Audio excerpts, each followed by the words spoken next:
The National Police Lab AI is a collaboration between, on the one hand, the Netherlands National Police, and on the other hand, different scientific partners in the Netherlands, such as, for example, Utrecht University. Of course, the lab operates in a wider environment, collaborating not just with courts and other government organizations, but also with citizens for a safer country.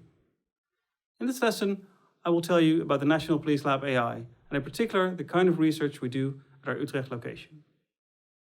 In the current AI landscape, data is king. Many of the incredible advances of the last few years are made using deep learning techniques that need vast amounts of data to learn complex tasks, such as recognizing faces, playing board games, and driving a car. However, there are also negative sides to purely data-driven machine learning. If the data that is used to learn certain tasks is biased, the algorithms will become biased as well.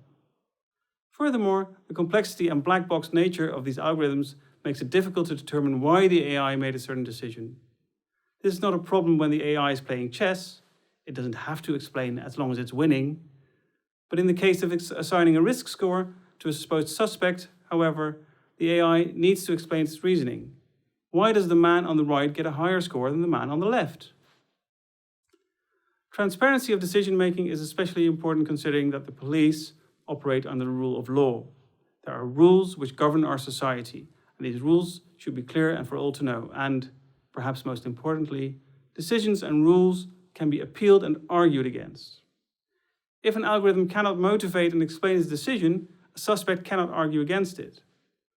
Also, the police cannot get criminals behind bars, as no judge or jury will accept the argument because the computer said so.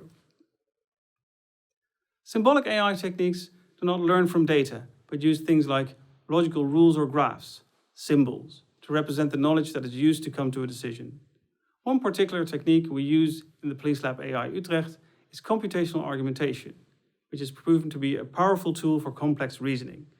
Reasoning such as capturing arguments based on legal rules or legal precedent. All reasoning in police cases is what we call defeasible, meaning that conclusions which are at one time accepted may be overruled at a later stage. For example, evidence pointing to a suspect's guilt can be overruled by a strong alibi, or by an argument that there were extenuating circumstances, such as self-defense. Computational argumentation consists of a formal logic and algorithms in which such defeasible reasoning can be captured and used to determine, for example, whether any future hypothesis makes sense, or whether new evidence might change our minds about a certain conclusion. Argumentation, and symbolic AI in general, is generally considered to be much more transparent than the more statistical, data-driven machine learning methods. While some of the arguments in symbolic AI are easily as complex as machine learning algorithms, the advantage is that the exact lines of reasoning can be followed, from the observed evidence, the data, to the decision. Essentially, the black box can be opened, and what's inside is a slightly more complex version of the arguments and reasoning we humans are familiar with. Furthermore, the defeasible nature of argumentation makes for a close fit with the reasoning in legal cases, where essentially anything can be debated and opinions and conclusions are rarely set in stone. One thing symbolic AI is notoriously bad at is dealing with noisy, non-deterministic, everyday data. For example, in the English language alone, there are hundreds or even thousands of ways to convey the same message.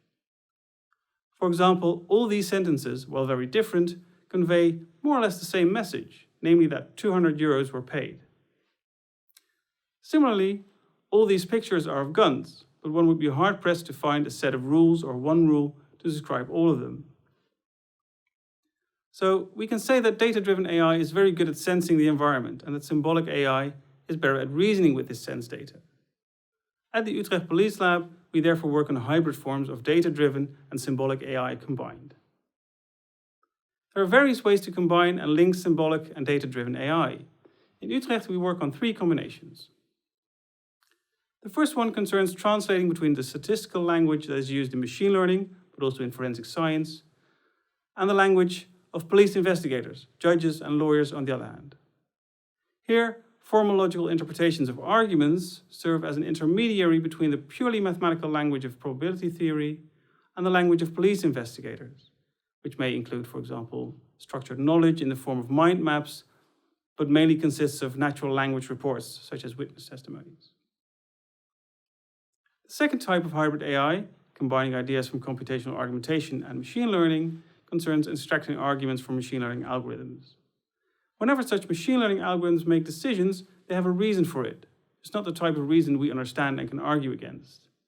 What we do is develop techniques to extract the structured, human interpretable reasons for the decisions machine learning algorithms make.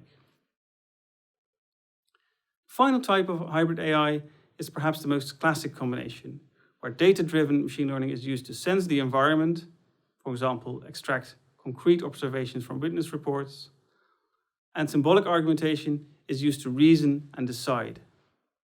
In the next lesson, we will describe a concrete application of this last type of hybrid AI, where machine learning is used to extract simple observations from a text by an alleged victim of fraud, and argumentation is used to reason with these observations, thus determining whether the observations constitute a legal basis for fraud.